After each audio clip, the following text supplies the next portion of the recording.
झाडाला पाणी दिल्यावर झाडांची अंघोळ होते आणि हे जे पानं आहेत ना, ह्या पानांना देखील आपण अंघोळ घातली, कारण त्यांना श्वासोश्वास घेण्यासाठी, त्यांना छान येण्यासाठी, त्यांना स्वच्छ होणं देखील तेवढंच गरजेचं असतं.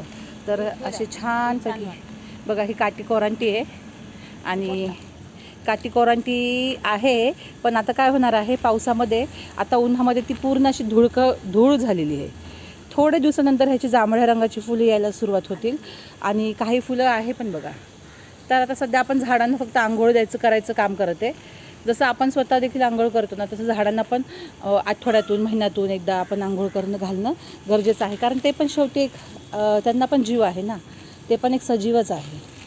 तर त्यांना असं करणं जरुरी आहे. आणि जेवढं आपण त्याची झाडांची काळजी घेईल तेवढे हे झाडं असे फोफावून आणि सुंदर प्रकारे वाढू शकतात. बघा मस्त. आणि हा रस्ता आपला